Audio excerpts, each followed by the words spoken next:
మనిషి పుట్టుక నుండి చావు వరకు ప్రతి విషయం డబ్బుతో ముడిపెడుతున్నాడు. అందుకేనేమో మనిషి జీవితం యొక్క మాధుర్యాన్ని ఎప్పుడో మర్చిపోయాడు.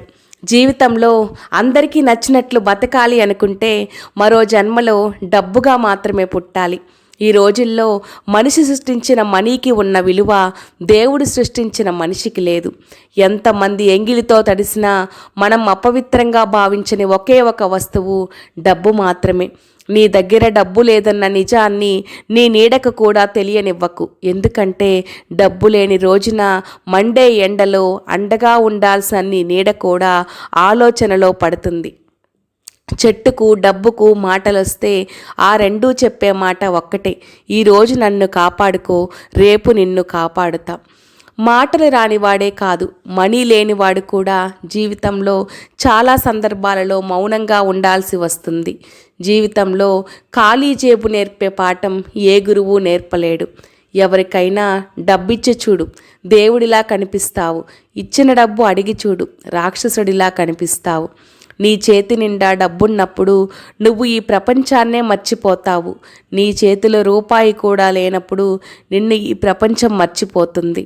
డబ్బు మనిషిని మార్చదు, మనిషి నిజస్వరూపాన్ని బయటపెడుతుంది. ఒకప్పుడు ప్రేమను చూసి బంధాలు కలుపుకునేవారు, కానీ ఇప్పుడు డబ్బును చూసి బంధాలు కలుపుకుంటున్నారు.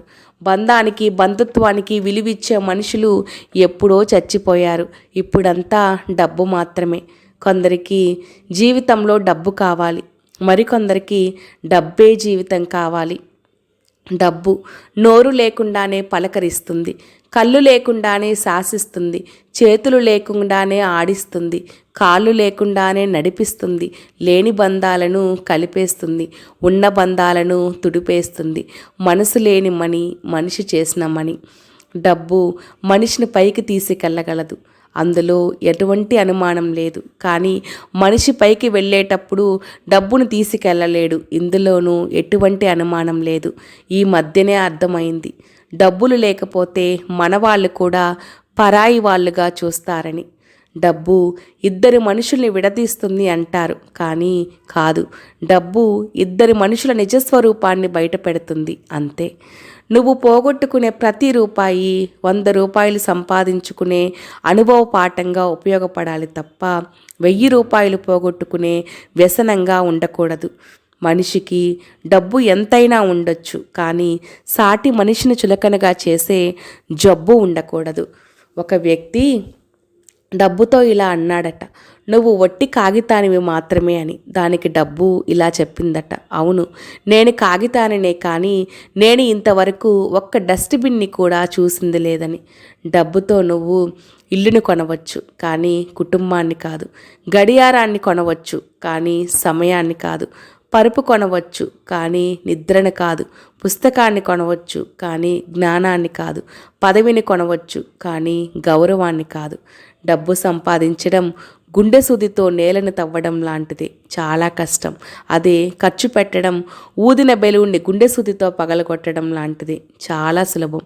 రూపాయి నువ్వేవి చేస్తావు అంటే, హరిశ్చంద్రుని చేత అబద్ధం ఆడిస్తాను, భార్యాభర్తల మధ్య చిచ్చు పెడతాను, తండ్రి బిడ్డలను విడదీస్తాను, అన్నదమ్ముల మధ్య వైరం పెంచుతాను, ఆఖరికి ప్రాణ స్నేహితులను కూడా విడగొడతాను అందట.